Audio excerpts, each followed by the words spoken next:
Meus caríssimos irmãos, queridas irmãs, paz e bem a todos vocês. Paz e bem. Amém.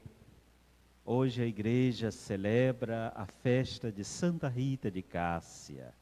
Quem foi Rita de Cássia? Rita foi uma jovem que nasceu na Itália, naquela região, em um pequeno povoado chamado Rocaporana, ou Rocaporena. Neste lugar, o seu pai era uma espécie de juiz e ela é filha única. Então, era uma filha que foi criada com muito carinho. Os pais eram religiosos e tementes a Deus. E Rita, eles a tinham como uma verdadeira flor. Uma filha que era muito bonita, muito educada e que tinha um futuro promissor. Então, quando ela chega à idade de casamento, os pais começam a se preocupar e querem arranjar um noivo para Rita. E arranjam um de uma família muito influente, os Mantini. E esta família influente, eles eram também uma espécie de mafiosos, né? Que matavam pessoas para manter aquela riqueza. Então, Rita, desde criança, o sonho de Rita era ser uma religiosa. Mas com esta proposta dos seus pais, ela aceita se casar com Paulo, era o seu esposo, Paulo Mantini. E casaram-se. E viveram felizes nos primeiros dias, mas Rita sofria, porque o Paulo era uma pessoa muito amorosa, mas ele tinha que fazer os trabalhos de tirar a vida dos outros, como era costume na sua família. Então isso incomodava a Rita, que era uma cristã, e não se sentia bem o marido fazer aquela coisa. Ela conseguiu, sofreu muito, mas conseguiu que o marido abandonasse esta vida. E foram até morar em um lugar distante da família dele.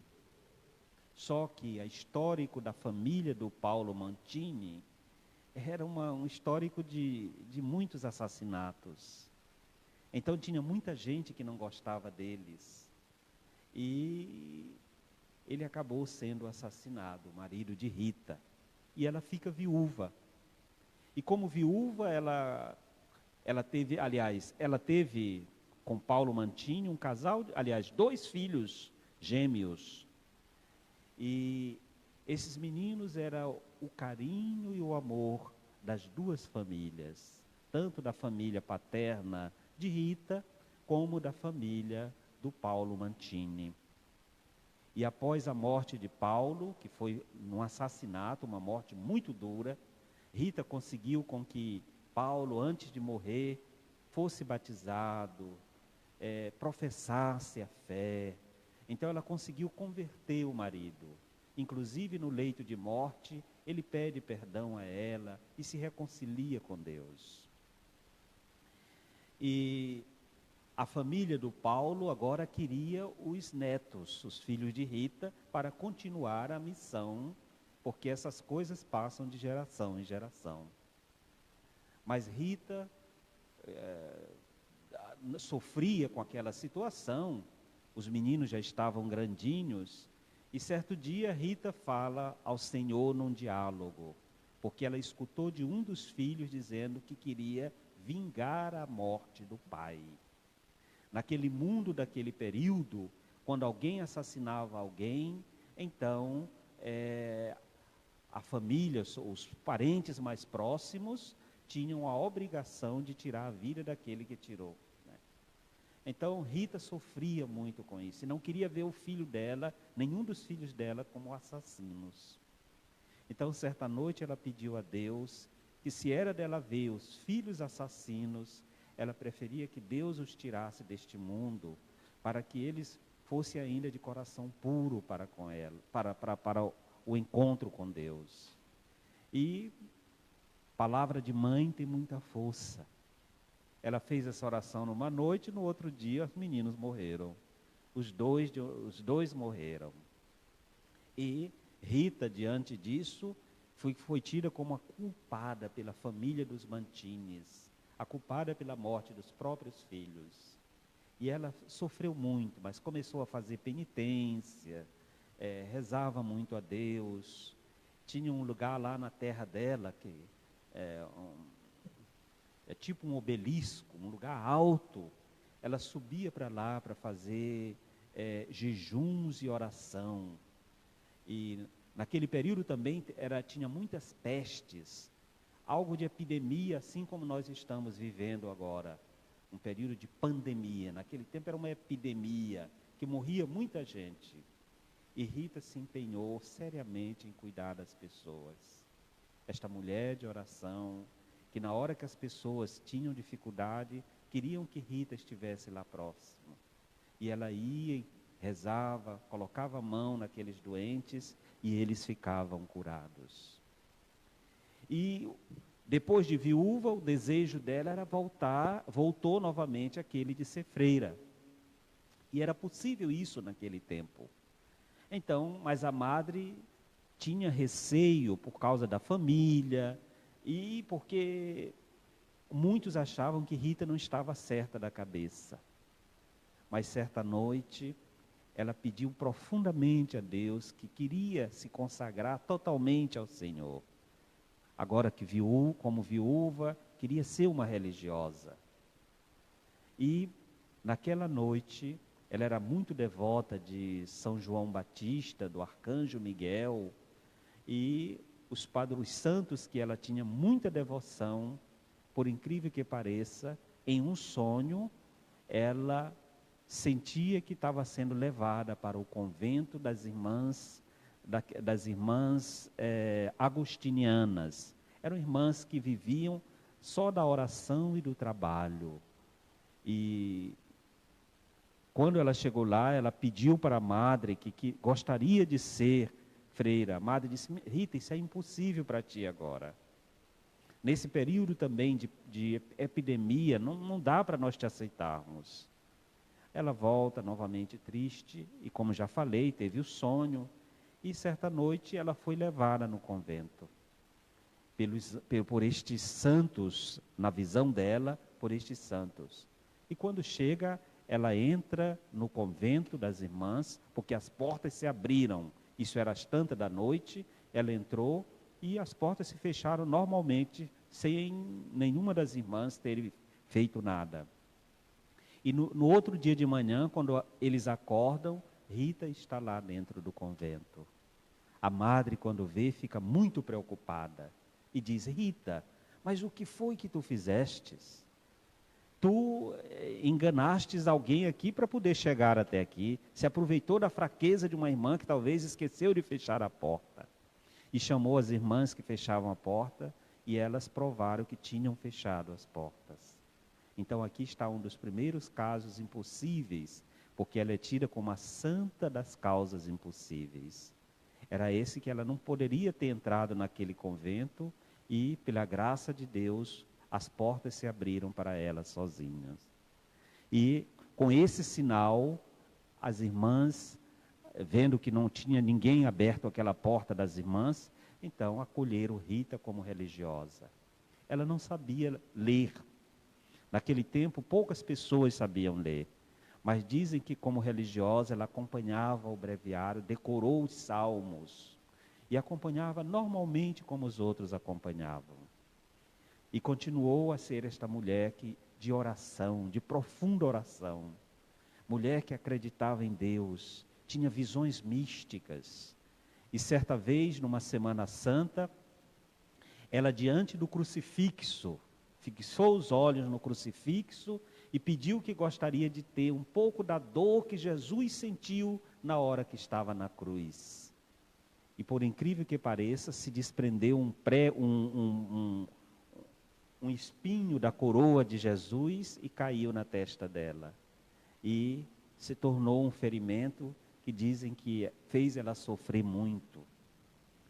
E nesse período que ela ficou diz que fediam muito aquela coisa, a tal ponto que as irmãs tiveram que colocar ela em uma cela separada, porque ninguém aguentava o cheiro ruim que vinha daquele ferimento. E naquela cela lá, longe de todo mundo, ela continuava a sua vida de oração. É para mostrar para nós que na hora da dificuldade, é nessa hora que nós devemos provar a nossa fé. Rita era uma mulher de fé, uma mulher de esperança, uma mulher que tinha confiança em Deus. E nem o desprezo das suas co-irmãs fez com que ela abandonasse aquela missão que Deus chamou para ela testemunhar.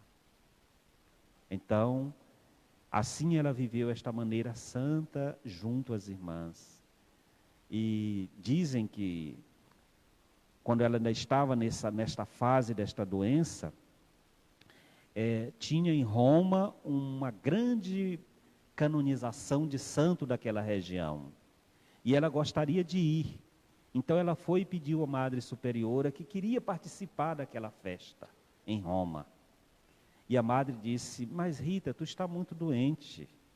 Ela foi para diante do crucifixo e pediu que queria ficar curada, porque ela queria ir para ver o Papa e ver a proclamação daquele santo, que é o padroeiro daquela região.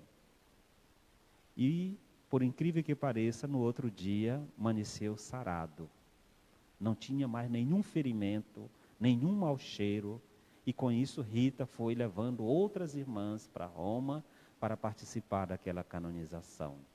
Quando ela voltou e foi de novo lá no crucifixo pedir que queria novamente aquele sofrimento para participar do sofrimento do Senhor. E voltou tudo de novo.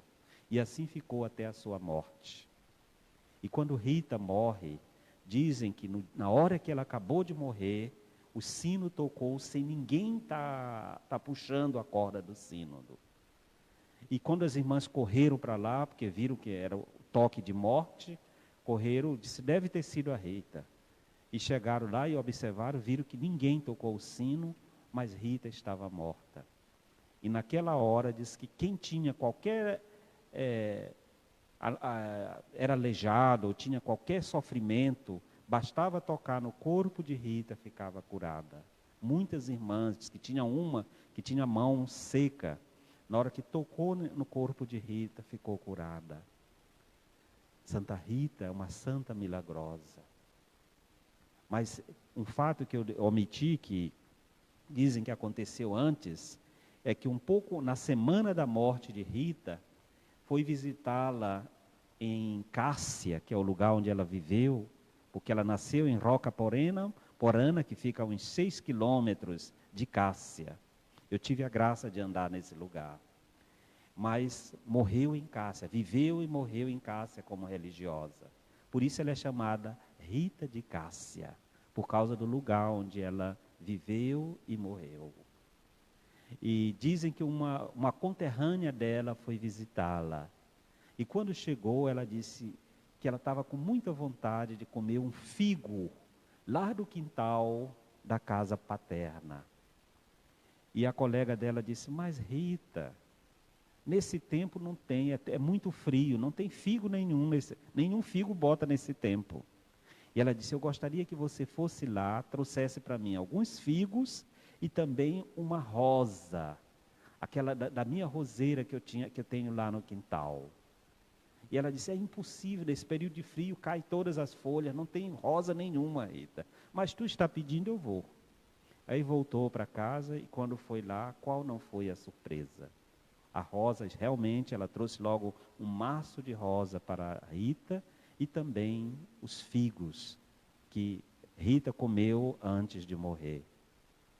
E quando morre, como já falei, as irmãs várias foram curadas. E a fama de santidade de Rita era grande por toda parte. Hoje em dia ela é tida como a santa das causas impossíveis. Porque já em vida, muitas coisas que pareciam impossíveis se realizaram porque ela era uma mulher que tinha muita fé em Deus. E quem acredita em Deus nunca é abandonado. Aquilo que parece impossível para os homens, para Deus não é impossível. E Ele age na vida de cada uma de nós. Hoje eu quero pedir por todas as pessoas que trazem o nome de Rita, também por todos que têm Santa Rita de Cássia como padroeira, as comunidades, dioceses, prelazias e mesmo igrejas particulares. A minha igreja mesmo, a minha paróquia, ela é dedicada a Santa Rita. E embora estejamos vivendo um período que Rita experimentou de pandemia, queremos pedir que Santa Rita interceda por todos nós, neste período em que estamos vivendo de pandemia, que interceda junto de Jesus para que logo descobramos um remédio que vá curar as pessoas que já estão infectadas, uma vacina seja logo descoberta, que os nossos cientistas, médicos e outros cientistas consigam encontrar o remédio para esta doença, porque para Deus nada é impossível. Que Deus abençoe cada um e cada uma que acompanha esta celebração e que Santa Rita de Cássia, a santa das causas impossíveis, essa santa que foi mãe, foi esposa e foi consagrada, nos ajude a viver a nossa vocação, vocação de casado para quem é casado, vocação de religioso para quem é religioso, vocação de mãe, era uma mãe exemplar, vocação de cristã que cuida das pessoas na hora que mais precisam.